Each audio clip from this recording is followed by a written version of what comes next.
நிகழ்விலே பங்கெடுத்து சிறப்பித்துக் கொண்டிருக்கின்ற மாணவ மாணவிகளே, இந்த நிகழ்வில் பங்கெடுத்திருக்கின்ற ஆசிரியர் பெருமக்களே, உங்கள் அத்தனை பேருக்கும் இந்த நேரத்தில் என்னுடைய வணக்கத்தை தெரிவித்துக் கொள்கின்றேன். 120 ஆண்டுகளை கடந்து ஒரு பள்ளி மிக சிறப்பாக மாணவர்களை அடுத்தடுத்து இந்த நிகழ்வை ஊக்கப்படுத்துகின்ற வகையில் மாணவர்களை அடுத்தடுத்த தலைமுறையை உயர்த்தி கொண்டிருக்கின்ற இந்த பள்ளிக்கு முதலினுடைய வாழ்த்துக்களையும் பாராட்டுகளையும் தெரிவிக்க கடமைப்பட்டிருக்கின்றேன். மரியாதைக்குரிய நம்முடைய மாவட்ட செயலாளர் மலைச்சாமி அவர்கள் நம்முடைய அருள் தந்தை அவர்களை அழைத்து தலைமைச் செயலகத்துக்கு இந்த விழாவிற்கு வருகை தருமாறு கேட்டுக்கொண்டார்கள். அப்பொழுதே சொன்னேன், இந்த நிகழ்வுக்கு நான் கட்டாயம் வருவேன். எத்தனை பணிகள் இருந்தாலும் இந்த பள்ளியுடைய நிகழ்வுக்கு வருவது என்னுடைய கடமை என்று மரியாதைக்குரிய அருட்தந்தை அவர்களும் நான் தெரிவித்திருந்தேன். ஏன்னா நான் இந்த தேர்தலில் நிற்கும் பொழுது, திண்டிவனம் தேர்தல் நிற்கும் பொழுது அவரும் அவரை சார்ந்த அருட்தந்தையர்களும் என்னுடைய வெற்றிக்காக பாராட்டியவர்கள் என்கின்ற அந்த நன்றி பெருக்கோடு இந்த களத்திலே நான் நின்று கொண்டிருக்கின்றேன். உள்ளே நுழைந்தவுடனே சாரணர் படை எனக்கு ஒரு சல்யூட் போட்டார்கள். நம்ம அருட்தந்தையிட்ட கேட்டேன். அந்த சல்யூட் ஜெய் ஸ்ரீராம் அப்படின்னு ஒரு முழக்கம் போட்டாங்க. எனக்கு உள்ள நுழைஞ்ச உடனே பெரிய அதிர்ச்சியா இருந்தது.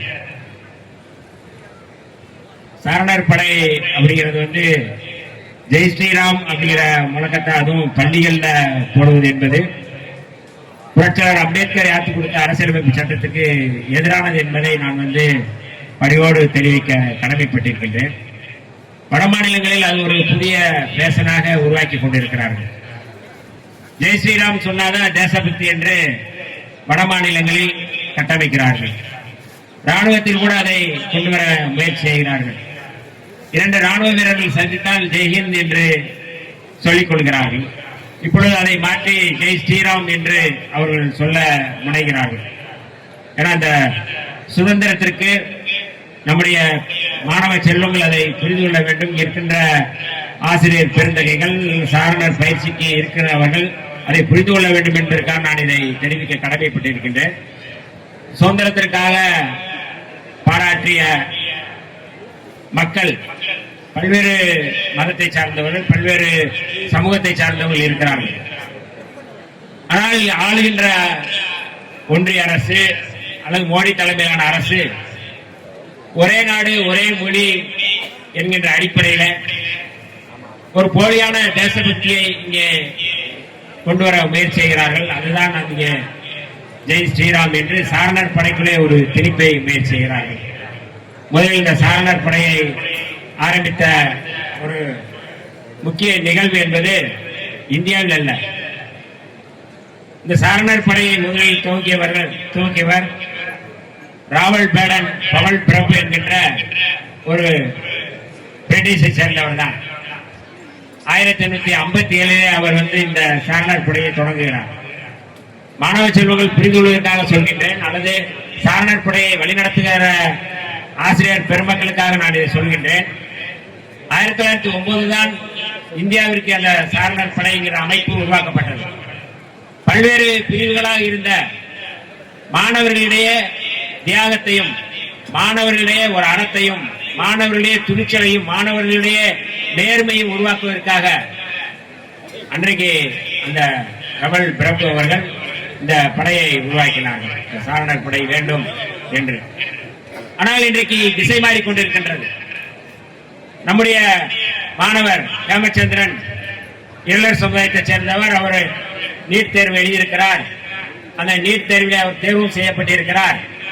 அவருக்கு இந்த நம்முடைய பள்ளி அவருக்கு நிதி உதவி செய்து இன்றைக்கு ஊக்கப்படுத்தி வருகின்றது. ஆனால் இன்றைக்கு இந்தியாவில் என்ன நிலைமை இருக்கின்றது? நீட்டு பேர்ல இன்னைக்கு எத்தனை பேர் இறந்திருக்கிறார்கள்? +2 படிச்சுட்டு திருப்பி ஓராண்டு நீட் படிப்பதற்கு எங்கே போவார்கள்? இந்த இருளர் சமுதாயத்தை பிள்ளைகள், தாழ்த்தப்பட்ட சமுதாயத்தை சேர்ந்த பிள்ளைகள், பிற்படுத்தப்பட்ட சமுதாயத்தை சேர்ந்த பிள்ளைகள் அதற்கென்று மிக மோசமான ஒரு கல்வி சூழலை உருவாக்கி நீட் என்கின்ற பெயரில் கல்வி மருத்துவம் மறுக்கப்படுகின்ற ஒரு சூழல் இங்கே உருவாகி கொண்டிருக்கின்றது. டெல்லியிலே நீங்க பாத்தீங்கன்னா எவ்வளவு பேர் இங்கே போராடி கொண்டிருக்கிறார்கள். நாம் இன்றைக்கு இந்த நிகழ்வை நடத்தி கொண்டிருக்கின்றோம். ஆனால் அங்கே ஊரடங்கு சட்டம், அறிவிக்கப்படாத ஊரடங்கு சட்டமாக அங்கே எல்லா இடங்களிலும் இணையவலை முடக்கப்பட்டிருக்கின்றது. மெட்ரோ ரயில்கள் முடக்கப்பட்டிருக்கின்றன. எங்குமே அங்கே சேவைகள் இல்லை. அவ்வளவு மோசமாக அறிவிக்கப்படாத ஒரு ஊரடங்கு சட்டம் அங்கே டெல்லியில இருக்கின்றது. அதுக்கு காரணம் அங்கே இருக்கின்ற இளைஞர்கள் நீட்டுக்கு எதிராக போராடுகிறார்கள்.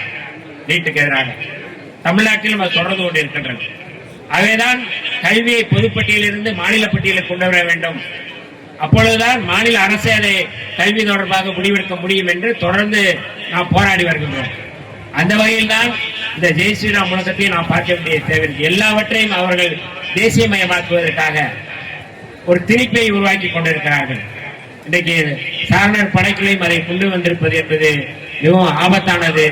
முதலில் பள்ளி நிர்வாகம், எந்த பள்ளி கல்வித்துறையாக இருந்தாலும், எய்டட் ஸ்கூலாக இருக்கட்டும், கிறிஸ்தவ பள்ளிகளாக இருக்கட்டும், எந்த பள்ளியாக இருந்தாலும் தமிழ்நாட்டுடைய அந்த மாண்பை, தமிழ்நாட்டுடைய அந்த அடையாளத்தை நாம் பாதுகாக்க வேண்டும். தமிழர்களுடைய அடையாளத்தை பாதுகாக்க வேண்டும். நான் கேட்டேன், நான் தமிழ் தாய் வாழ்த்து பாடப்போகிறீர்களா, வேற எதுவும் பாடப்போகிறீர்களா என்று நான் கேட்டேன். மரியாதைக்குரிய அருட்தந்தை அவர்கள் தமிழ் தாய் வாழ்த்துதான் என்று சொல்லியிருக்கிறார்கள். முதலில் நம்முடைய அந்த அடையாளம் என்பது மிக முக்கியமானது.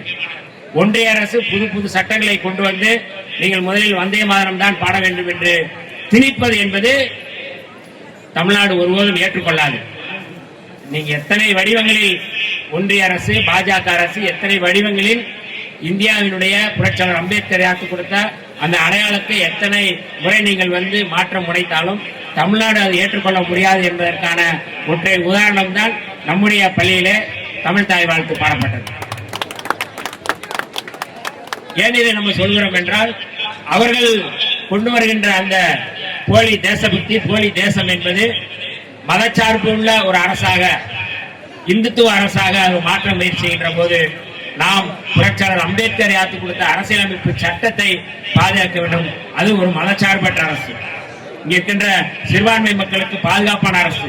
கிறிஸ்தவர்களா இருக்கலாம், இஸ்லாமியர்களா இருக்கலாம், பார்சிகளா இருக்கலாம், சமணர்களா இருக்கலாம், யார் வேண்டுமானாலும் இருக்கலாம், இந்துக்களா இருக்கலாம்.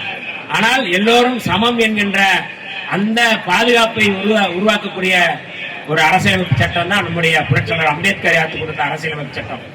அப்படிப்பட்ட ஒரு அரசியலமைப்பு சட்டத்தை நீக்கிவிட்டு அவர்கள் ஒரு புதிய சட்டத்தை கொண்டு வர முயற்சி செய்வதை ஒருபோதும் தமிழ்நாடு அதை ஏற்றுக்கொள்ளாது. நம்முடைய பள்ளி நிர்வாகம் அதிலே உற்ற உறுதுணையாக இருக்க வேண்டும். பள்ளிகளுக்கு, தமிழ்நாட்டில் இருக்கின்ற பள்ளிகளுக்கு, பள்ளி நிர்வாகங்களுக்கு தமிழ்நாடு அரசு எப்போதும் உற்ற உறுதுணையாக இருக்கும் என்பதை இந்த இடத்திலே சொல்ல நான் கடமைப்பட்டிருக்கின்றேன். எதற்கும் நாம் கவலைப்பட வேண்டிய அவசியம் இல்லை. மாணவ மாணவிகள் இந்த கடும் வெயிலிலும் நின்று தங்களுடைய இந்த நிகழ்வுகளை மிகச் சிறப்பாக பார்க்கும் பொழுதே கண்கொள்ளா காட்சியாக இருக்கின்றது. நம்முடைய பிடி வாத்தியாராக இருக்கட்டும், அல்லது இதை நிர்வாகம் செய்யக்கூடிய அத்தனை பேராக இருந்தாலும் மாணவர்களை அவ்வளவு அழகாக, அவ்வளவு நேர்த்தியாக, ஒரு ஒழுக்கமாக அதை நிறுத்தி இருப்பது என்பது படையணியாக தனித்தனியாக அங்க அங்க அங்க பார்க்கும்போதே நமக்கு ஒரு கண்கொள்ளா காட்சியாக இருக்கின்றது. முதலில் மாணவர்களுக்கு முதலில் என்னுடைய வாழ்த்துக்களை தெரிவிக்க கடமைப்பட்டிருக்கின்றேன். நீண்ட நேரம் ஆகின்றது. நிறைய 8 மணியிலிருந்து மாணவர்கள் காத்திருப்பதாக சொன்னார்கள். அடுத்தடுத்த நிகழ்வுக்கு நான் செல்ல வேண்டும். நாம் கல்வியிலே நாம் மாணவர்களை உயர்த்த வேண்டும். கல்வியிலே அவர்கள் சிறந்து விளங்க வேண்டும். கல்வியை யாரும் பிடுங்காதவாறு கல்வியை நாம் பாதுகாக்க வேண்டும். இதுதான் நமக்கு மிக முக்கியமான கடமையாக இருக்கிறது. இந்தியாவில் முதலில் கல்வியை தந்த சமூகம் அல்லது இயக்கம் என்றால் அது கிறிஸ்தவ மிஷனரிகள் தான். படிக்கவே முடியாது, படிக்கவே கூடாது என்று இருந்த ஒரு சூழல். நீங்கள் படித்தால் உங்கள் காதிலே ஈயத்தை காட்சி ஊற்றுவோம் என்று மனு தர்மம் சொல்லிக் கொண்டிருந்த பொழுது இவர்களும் படிக்கலாம் என்று அதை செயல்படுத்தியவர்கள் மிஷனரிகள், கிறிஸ்தவ பாதிரிமார்கள் தான். அவர்கள் இருந்ததால் தான், அவர்கள் தொடர்ந்து செயல்பட்டதால் தான் இந்தியாவில் பழங்குடி மக்களும் தாழ்த்தப்பட்ட மக்களும் படிக்க முடிந்தது. அந்த நன்றி பெருக்கோடு நாம் இந்த களத்திலே தொடர்ந்து செயல்பட வேண்டிய தேவை இருக்கின்றது.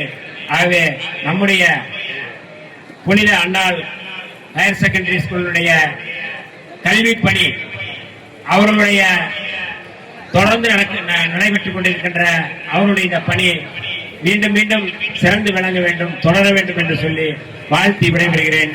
நன்றி, வணக்கம்.